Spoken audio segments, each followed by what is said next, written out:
Hey guys, David here, Texas Horns football, 3 days away from Texas OU. So I wanted to put together kind of a preview video here. Wanted to wait a couple days to kind of gather thoughts and definitely see what you guys think about the matchup. So we'll go over kind of some key points that I think we need to be looking for in the game on Saturday. Let me know if you're going to the game.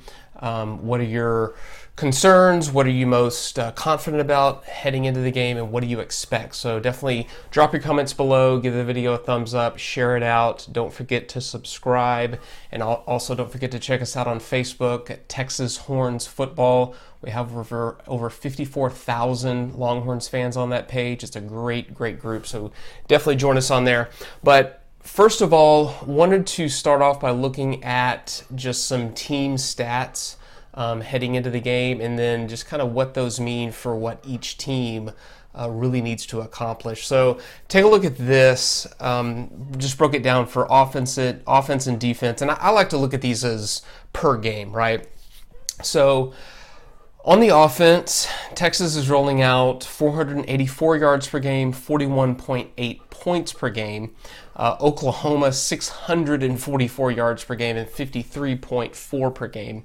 And I believe that's number 2 in the country right now, if I'm not mistaken. But, doesn't matter. That's a lot of yards, a lot of points, really by both teams. But definitely Oklahoma, I think, comes into this game with the more potent offense right now, the more effective offense just in terms of yardage per game, yardage per rush, per pass.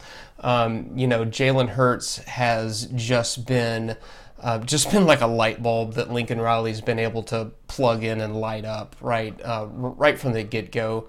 For the third year in a row, obviously, with Baker Mayfield, Kyler Murray, and now Jalen Hurts, which most people expected. Obviously, Jalen Hurts brought in a ton of experience, a ton of success already. And, that really hasn't been a big surprise. But, I think those of us who have watched most of these games are not too surprised by these offensive numbers.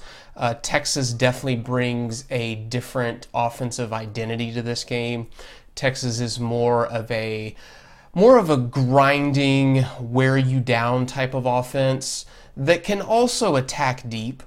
Whereas Oklahoma is one of these offenses that in the blink of an eye can just run off a 60, 70-yard touchdown on you, or turn a 3rd and 12 into a 35-yard gain. So the offensive production is obviously there for both teams.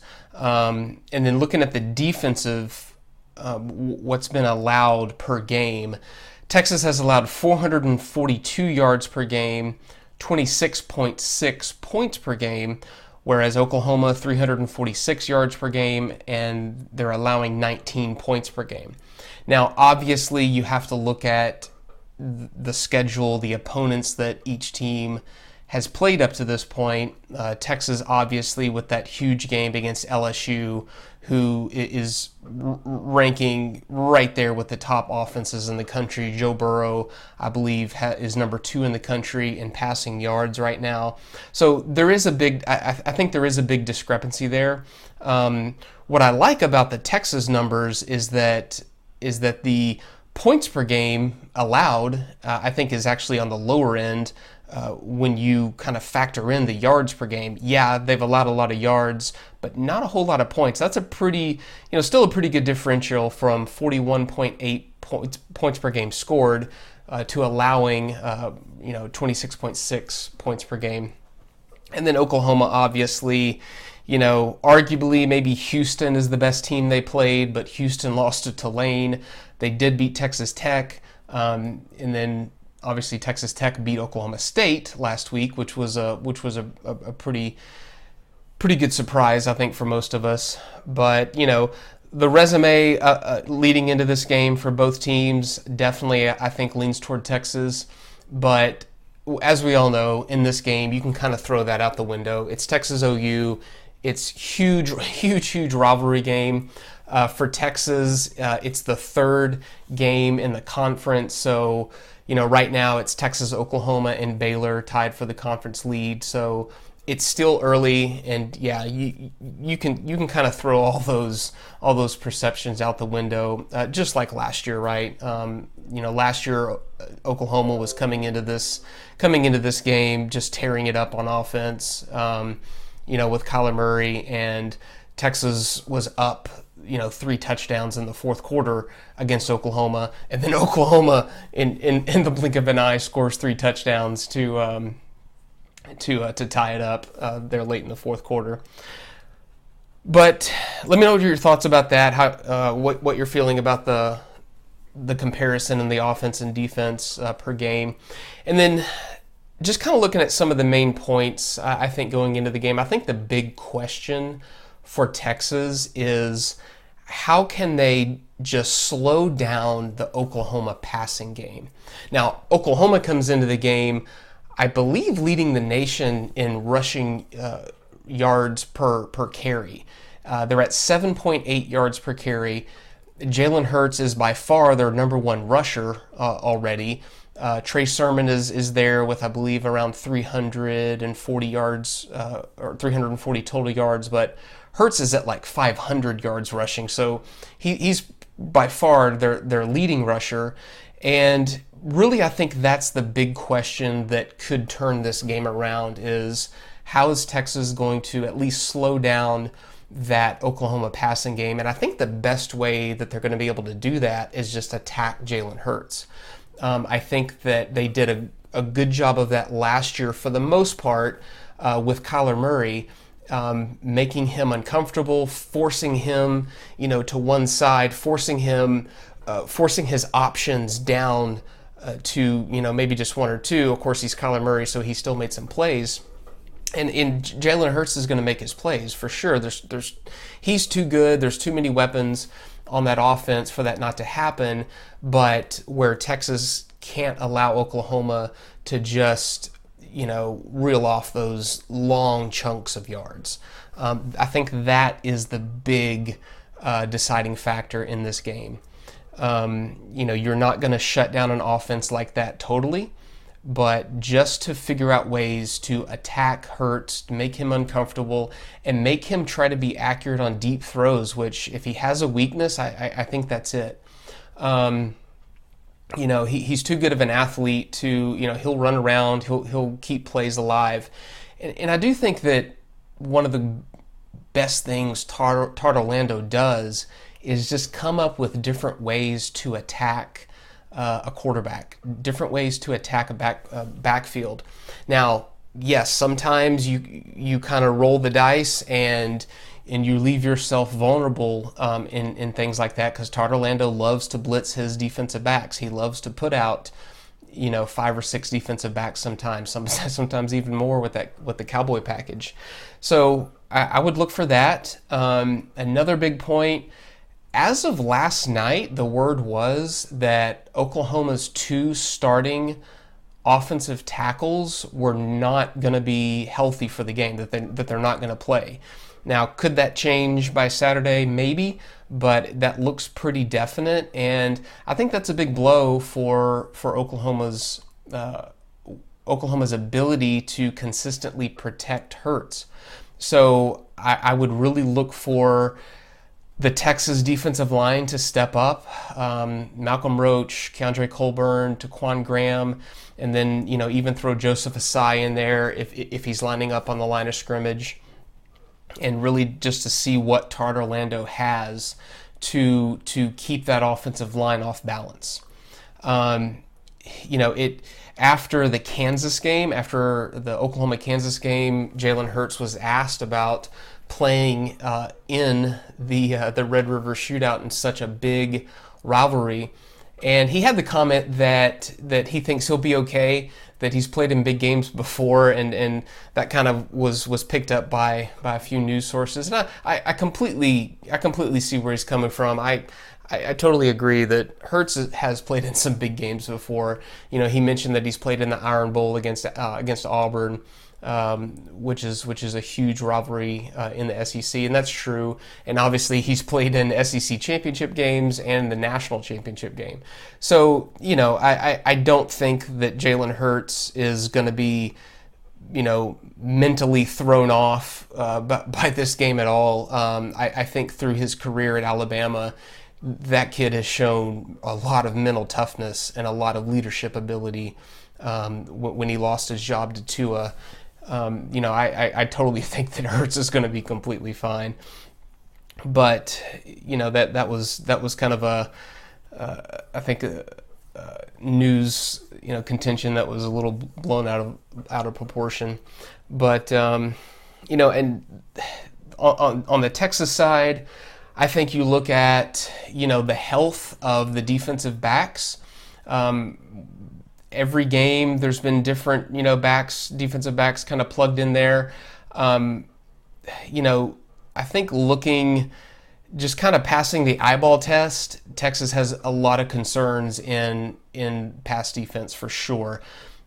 But that's not all the defensive backs. The game starts at the line of scrimmage. So I really am interested to see what is Texas going to do with their D-line and their linebackers to disrupt the Oklahoma backfield.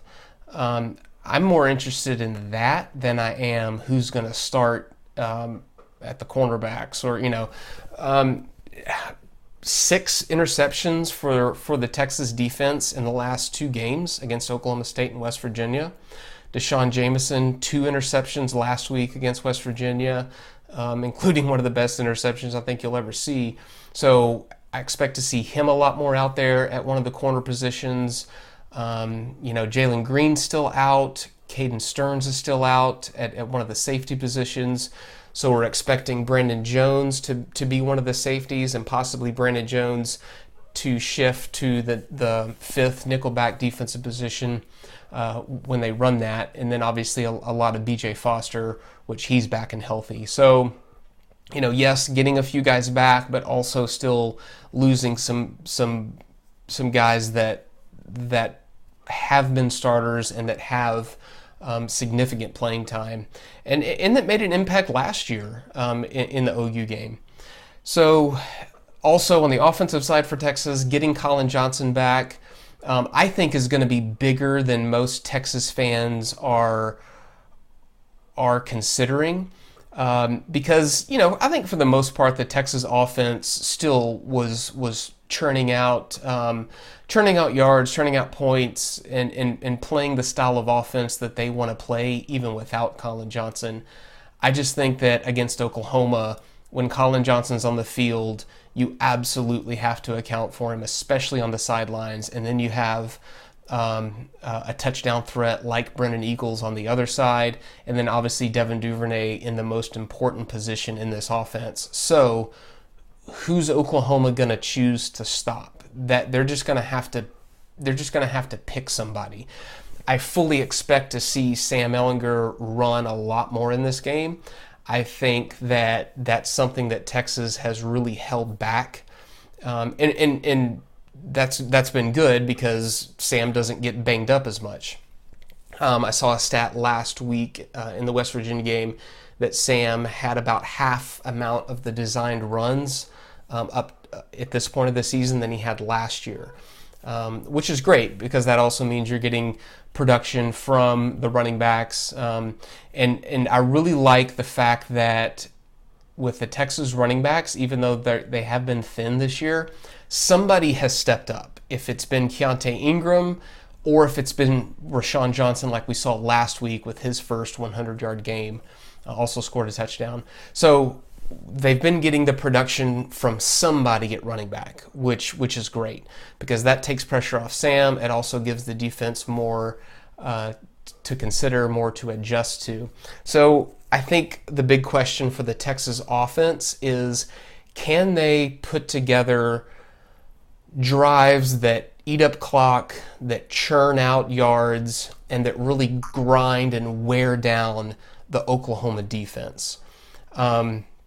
I think the matchup between the Texas offensive line and the Oklahoma defensive line is a win for Texas. So hopefully what we see is the Texas offensive line wearing down the defense and having the ability to stay on the field longer and keep Jalen Hurts and CeeDee Lamb and Trey Sermon and all those guys on the sideline. So, the offense, I think, is going to need to help the Texas defense by doing that. Last year, I think we saw a lot of back and forth in the beginning of the game, and then obviously Oklahoma, reeling off those 3 touchdowns within, I don't know, I think it was like 8 or 9 minutes or something of play. So hopefully we don't see that again.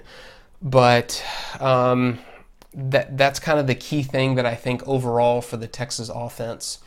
And then looking at matchups, there's been a lot of talk about, just kind of matchups, like who has the better quarterback, who has the better, running backs, So looking at that, starting with the line of scrimmage, I would say if you look at the Texas offensive line versus what Oklahoma is supposedly going to roll out there with their offensive line, the Texas offensive line has the advantage, especially if 2 of Oklahoma's starters are hurt.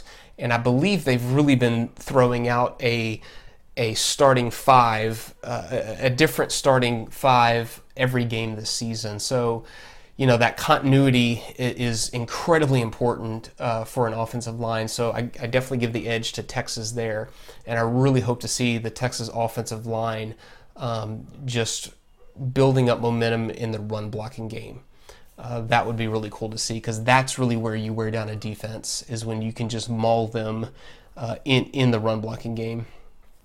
And then looking at, let's say, go to the defensive side, defensive line. Just given what I've seen so far, I would give the edge to Texas, especially in the defensive running game. So, Texas essentially has 3 traditional linemen with essentially that kind of tackle end. 2 of those with Roach and Taquan Graham as the starters, and then Keandre Colburn there kind of at the nose tackle position. Linebackers, I think just in terms of playmaking ability, Texas has the edge with what they've been rolling out, especially with Joseph Asai. Hard to kind of say with the competition that the Oklahoma defense has been facing so far this season. So that one's kind of a tough call. Defensive backs, again, Texas, I think what they're rolling out is for the most part kind of a big question mark, especially in terms of health. So that one's going to be a tough one to see who actually steps up to fill those roles. And it's been pretty given me a lot of confidence to see, guys like Deshaun Jameson and Montre Estill, the freshman. We've seen kind of sparks of him. Chris Brown has really stepped up to make some plays too. So I just think it's a matter of consistency. What consistency are we going to see from them? And then from the Oklahoma side, I think that their big task is going to be how are they going to stop Devin Duvernay? And that may be more of a responsibility on the linebackers or maybe the safeties, because Devin's going to get his work there in the middle. And obviously they're going to take their chances downfield with Eagles, and I wouldn't be surprised if they're going to take some one-on-one jump ball shots with Colin. They are. So with the Oklahoma defensive backfield, I think it's a matter of who are they going to choose to stop? Who are they going to roll the dice out on and say, we're going to choose to stop so-and-so? And then can the Texas offense counter with, okay, we'll let you stop Colin, but we're going to hit you with Devin and Jake in the middle and then run it up the gut with Sam. and then maybe figure out some different ways to use Rashawn Johnson as well. So quarterback-wise, I definitely think Jalen Hurts is proven to be a more dynamic offensive production quarterback. Sam is more of a bulldozer, grind it out, never give up, kind of quarterback. So I think that's a matter of, maybe who gets enough time left in the game to put together more drives and just put more points on the board. And like I said, for Oklahoma, they can do that in huge chunks, and in the blink of an eye, they can be on your own 5-yard line. And for Texas, I think it's a matter of grinding it out, wearing out the Oklahoma defense, keeping the Oklahoma offense off the field. Oklahoma's run game, obviously, it's led by Jalen Hurts.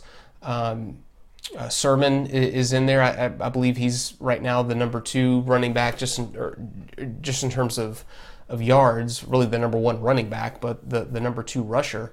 But overall, that they have a great yards per carry average, and but I think the Texas defense has really shown a great ability to shut down the run, and I really hope that continues.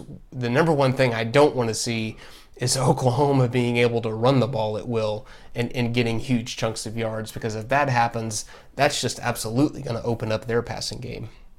So overall, coming down to a score, I think that Texas is absolutely going to have to score in the high 30s, low 40s, sticking with their average on the season to be able to outscore Oklahoma, because this type of offense is going to get they're going to get their points. They're going to get some points. I also think Texas is probably going to need to figure out a way to get some turnovers on defense and just give the offense more chance to churn out clock and to do what they do. I don't see the Oklahoma defense being able to stop the Texas offense enough. But I think it's going to be a close game. Should be. I think if Texas wins, the score is going to be somewhere around 38-34, maybe 40-35, something like that. If Oklahoma wins, I'm looking at a score kind of like last year, in the somewhere around the mid 40s, 45-35. I believe right now the spread's at 10 points. So if Oklahoma does win, I do see them scoring well into the low to mid 40s at least. Wouldn't be surprised if this game started out a little slow, a little bit like the offenses need to get going a little bit, maybe settle down some nerves. So I wouldn't be surprised to see that either. But anyway, guys, let me know what you think. Like I said, don't forget to subscribe. Drop your comments below. Score predictions. What are you most concerned about? What are you most confident about heading into the game? How do you see things playing out? We'll definitely do a recap of the game. Try to post that on Sunday or Monday. And then don't forget to check us out on Facebook, Texas Horns Football. We got a lot more conversation going on there as well. There's a link in the description to that page. And like I said, we always appreciate you guys stopping by. Always appreciate your comments. Love getting to know you guys too as well. So that's it. We'll see you on the next video. Welcome, Horns.